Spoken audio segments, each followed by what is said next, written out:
What is up, YouTube? It is Blacktop here.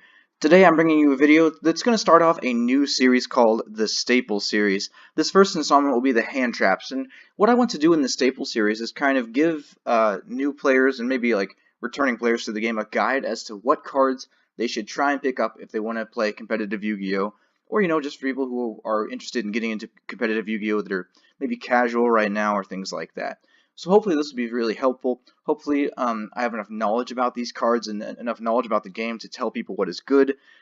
Just a couple of notes before we begin. All prices that I list on the slides here for each card are like the lowest average market price found on TCG Player for that certain card. So I included like what rarity and what set that comes from by the price so that you can sort of tell like what it's going to look like and things like that. And also, as a note, the pictures do not match up with that rarity as well. There's pictures I got from the Yu-Gi-Oh! Wikia page, so that's what they're going to be there. But anyway, let's get into this video. So the first hand trap that a lot of people think of whenever we sort of get into hand traps is Ash Blossom and Joyous Spring. This is probably like the most, maybe one of the most iconic ones. It's not the first hand trap, definitely not, but it's one of the more iconic ones because it's one of the best ones. It negates essentially anything that comes from the deck. So any search, any special summon, or any sending of a deck or sending of a card from the deck to the graveyard, this thing will negate it. You need it at 3 in most decks, and well, it's pretty expensive. Right now, the lowest cost one is the super rare from Shadows in Valhalla, and it comes in at 33. I think it dipped down to about 25-ish at one point, but now it's back up to 33 again. So yes, even though it is a staple 3 of, please, you probably should only be spending your money on this if you are really being serious about competitive Yu-Gi-Oh! But that's Ash Blossom. It's one of the best hand traps. I guess these first 4 are in the sort of the same series, the Ghost Tuners. That's what a lot of people call them. Ghost Tuners or Ghost Girls. Maybe not so much that one, but the next one is going to be Ghost Ogre and Snow Rabbit. This was the first of the Ghost Tuners. It's used for basic destruction, so like monster effects that activate, this thing it doesn't negate them, but it does destroy them. And any like effects of field spell cards that activate after the card itself has already been activated, or like continuous effects that activate after the card has already been initially activated, this thing will destroy those. It's like the second cheapest of the Ghost Girls, and I mean it's not the best of the Ghost Tuners, but it has its purposes. Right now the cheapest one is $13.72, and that's from the collector's tin from like 5 years ago. So I think that's CT. Maybe I'm wrong on that.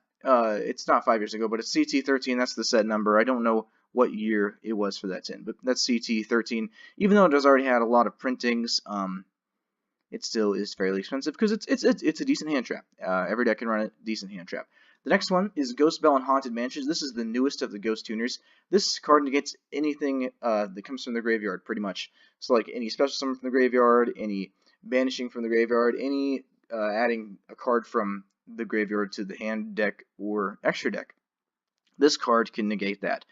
And it's important to note, too, whenever you get into these hand traps, whether or not they negate the activation or the effect. Ash Blossom negates effects, whereas Ghost Belle negates activation. So it's important to keep that in mind. But Ghost Belle is like one of the hottest up-and-coming Ghost Tuner hand traps.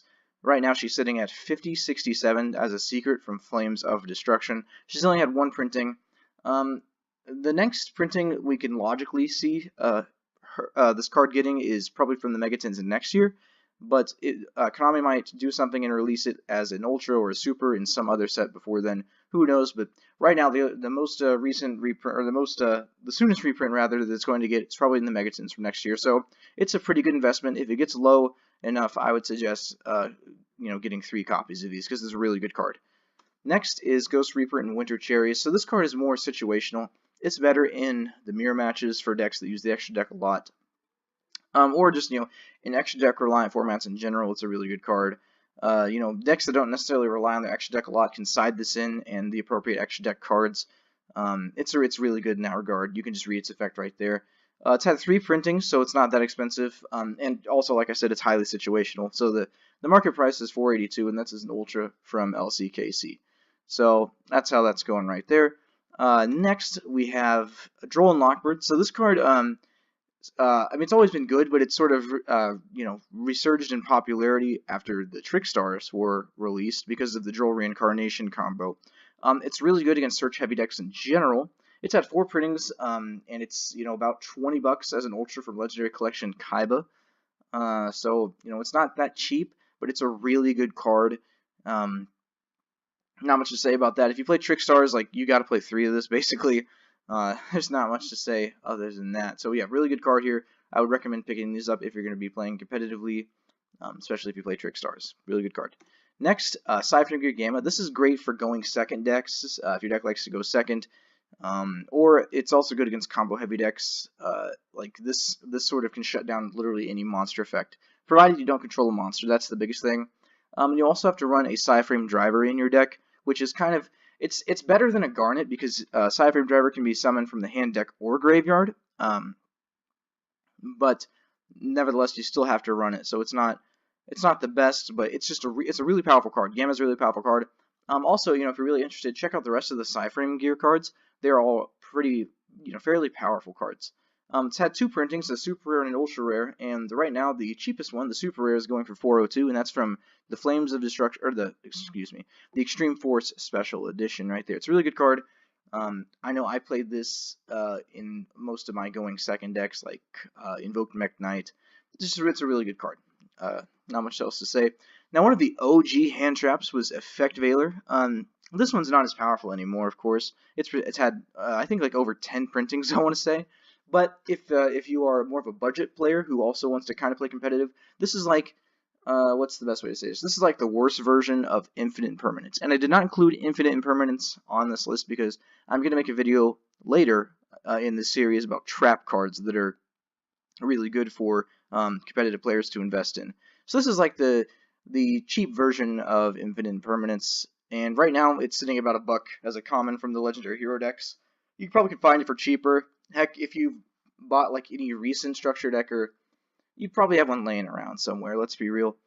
So yeah, they're not that expensive. It's a really good card for what it is, for what it's worth. Blue Eyes also, if you play that, that's one of my favorite decks. Probably run one of these as a search target off of Sage with Eyes of Blue. So yeah, not a bad card at all, but definitely the more modern Yu-Gi-Oh, it's been outshone by Infinite Impermanence. So that's kind of sad, but still a cheap, decent, reliable hand trap. So here's some honorable mentions. So DD Crow, it's an old school card, banishes a target in the graveyard. It's I think this was one of the first hand traps too, if I'm not mistaken. I didn't really play back then whenever these cards were coming out, like DD Crow and Effect Veiler, whenever they were first released into the game. But I do know that they are really good cards. It's a fairly simple, effect. It's effective in against some decks, like if you're playing a deck that relied on getting stuff from the graveyard, things like that. DD Crow, great card. Chaos Hunter, it's a pseudo hand trap. It's like a floodgate for banishing cards. It's more of a stun card, I would say. You special summon it from your hand, but it's still like a hand trap in that regard. I think it's also an older one too. Not as old as DD Crow, of course, but still a fairly older card, I'm fairly certain. And like I said, check out the other PSY-FRAMEGEAR monsters. All have different uses. Some negate spell, some negate like trap effects, I'm pretty sure. They're all really good cards. If you play PSY-Frames, you should know about this stuff. And some other things, battle hand traps like Swift Scarecrow and Battle Fader. These things are very niche. They're not very strong because all they do is just end the battle phase or negate attacks. I will say though, with Battle Fader at least, it cannot be hit by Called by the Grave. So that's good about that. Speaking of Called by the Grave, I decided to include it in here as well because it's like the anti-hand trap card. That's sort of what most people see it as. But it does a lot more than that. It's not a hand trap, of course, but I included it because it sort of fits the theming of hand trap. I probably should have included this in great spell cards to have, but this sort of, I guess, rounds off the video right here. Its cheapest printing is a common in Flames of Destruction at $192. Basically, if you play a going second deck, you need to play this card. I played it in my Mech Knight, Invoked, my Cyber Dragons, and other sorts of decks like that I go second with. It's a really good card. In combo decks as well, it's a really good card because you at least in a lot of them, that is, because you don't want to have your plays stopped by pesky hand traps, and this is like the best way to circumvent that problem. Additionally, if you don't use it to stop a hand trap during your turn, you can always set it and screw up something during your opponent's turn. It's really good for that. But yeah, it's a really good card. It's at 2 right now, if you didn't know. It's a semi-limited. A lot of people don't think that's deserved, but it is a really powerful card for what it is. So, take that with a grain of salt if you get one of these. But if you play going second deck, like Cyber Dragons or Mekta Invoked, I highly recommend this card. Even though it's not a hand trap, it's a great counter to them. So this is going to be it. That's going to be all for the video. Thank you guys so much for watching. Like I said, I'm going to try to post more content, and I'm going to try to continue on this series of staple cards for you. Hopefully you can get something from this. If I left anything out, please, let me know down below. Don't be too toxic about it, but, I don't really care about that. Just, please let me know. And thank you so much for watching. And if you'd like to see more of this stuff, please leave a like on this video and subscribe for more of this content. Thank you so much for watching. Have a nice night, folks. This is Blacktop YGO signing out.